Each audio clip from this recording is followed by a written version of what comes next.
सोचिए हनुमान जी जिनकी शक्ति से पहाड़ हिल जाते हैं, जिनकी गर्जना से समुद्र कांप जाता है, जिनकी भक्ति के आगे स्वयं श्री राम नतमस्तक है। ऐसे अतुलनीय बलशाली महाज्ञानी और परम तपस्वी हनुमान जी को हम बाल ब्रह्मचारी के रूप में पूजते हैं, जिन्होंने जीवन भर ब्रह्मचर्य का पालन किया। लेकिन आश्चर्यचकित करने वाली बात यह है कि पौराणिक कथाओं में हनुमान जी के एक नहीं बल्कि 3 विवाहों का उल्लेख मिलता है। अब सवाल ये उठता है कि एक आजीवन ब्रह्मचारी 3 विवाह कैसे कर सकता है, और अगर उन्होंने 3 विवाह किया तो क्या उनका ब्रह्मचर्य भंग नहीं हुआ? इन गूढ़ रहस्यों को समझना बहुत आवश्यक है। आज हम इन तीनों विवाहों की कहानियां बहुत ही विस्तार से समझेंगे। इन विवाह के पीछे के उद्देश्यों को जानेंगे, क्योंकि ये वो सवाल हैं जिनके जवाब हमें एक ऐसी दिव्य गाथा की ओर ले जाता है जो पराशर संहिता और प्राचीन ग्रंथों में वर्णित है। आपसे निवेदन है कि आप इस वीडियो को पूरा देखें, तभी आप ये बात समझ पाएंगे कि कभी कभी सत्य हमारी कल्पना से परे होता है। अगर आपको ये वीडियो देखकर ऐसा लगे कि आपको कुछ सीखने को मिला तो वीडियो को लाइक करके चैनल को सब्सक्राइब जरूर कीजिएगा।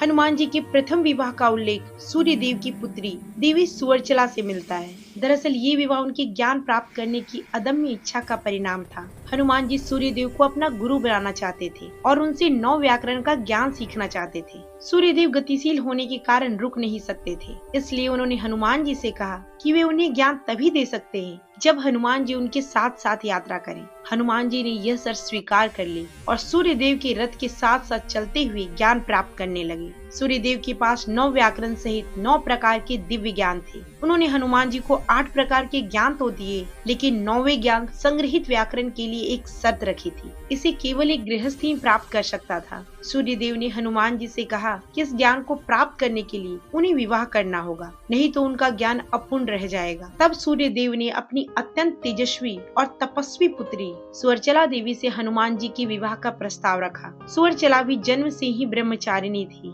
सूर्य देव ने ये पहले ही स्पष्ट कर दिया कि यह विवाह लौकिक नहीं है। सुवर्चला जन्म से ही तपस्विनी थी और विवाह के बाद भी तपस्या में ही लीन रहेगी। इस विवाह का उद्देश्य केवल हनुमान जी के ज्ञान अर्जन को पूर्ण करना था। विवाह संपन्न होते ही सुवर्चला अपनी तपस्या में लौट गई और हनुमान जी ने अपना अधूरा ज्ञान प्राप्त किया। यह विवाह मात्र एक प्रतीकात्मक विवाह था, जिसका उद्देश्य हनुमान जी को गृहस्थ बनाना नहीं बल्कि उन्हें ज्ञान प्राप्त करने के योग्य बनाना था। इसलिए इस विवाह को हनुमान जी के ब्रह्मचर्य का उल्लंघन नहीं माना गया, क्योंकि इसमें कोई भौतिक संबंध थे ही नहीं। तेलंगाना के खम्मम जिले में एक मंदिर है जहां हनुमान जी अपनी पत्नी सुवर्चला के साथ पूजे जाते हैं और यहां हर साल हनुमत कल्याणोत्सव बड़े धूमधाम से मनाया जाता है। अब आते हैं हनुमान जी के दूसरे विवाह पर। लंका विजय के बाद का समय था। भगवान राम अपना कर्तव्य पूरा कर चुके थे और माता सीता वापस अयोध्या लौटने की तैयारी में थी। उसी समय माता सीता ने हनुमान जी को बुलाया। हनुमान जी सदा की तरह हाथ जोड़कर भूमि पर बैठ गए। माता सीता ने अत्यंत करुण स्वर में कहा, हनुमान तुम मेरे लिए,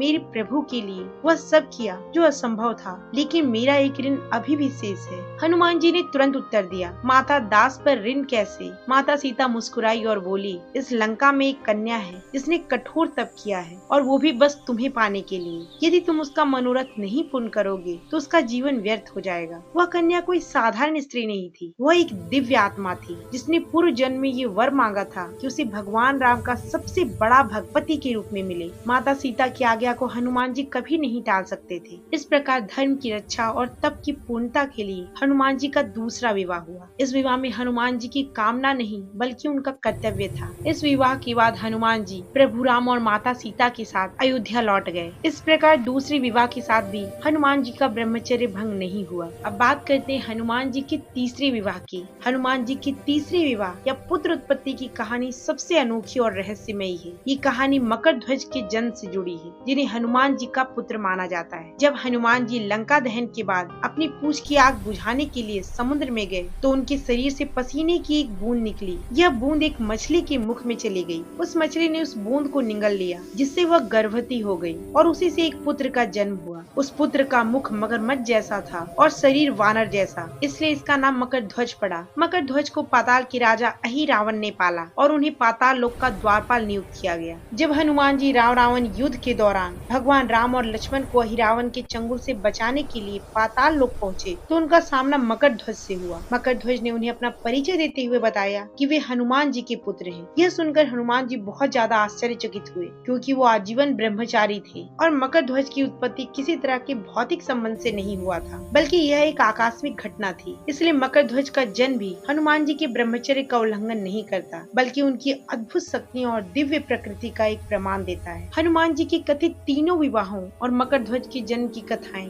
ये दर्शाती है कि ब्रह्मचर्य का अर्थ केवल भौतिक संबंध से दूर रहना नहीं, बल्कि मन, वचन और कर्म से ब्रह्म में लीन रहना है। अपनी ऊर्जा को उच्च लक्ष्यों की ओर निर्देशित करना और इंद्रियों पर पूर्ण नियंत्रण प्राप्त करना है। हनुमान जी की महिमा केवल उनके शारीरिक बल में नहीं, बल्कि उनके मन की पवित्रता, अटल भक्ति और उनके ज्ञान में निहित है। वे वास्तव में एक ऐसे देव हैं जिनकी हर लीला हमें कुछ गहरा सिखाती है। आज की भक्ति रस में इतना ही। अगर आज की भक्ति चर्चा आपके दिल को छुई हो तो वीडियो को लाइक करके चैनल को सब्सक्राइब जरूर करें। कमेंट बॉक्स में एक बार जय हनुमान जरूर लिखें। फिर मिलती हूँ आपसे एक नई भक्ति रस के साथ। तब तक के लिए इजाजत दीजिए। राधे राधे।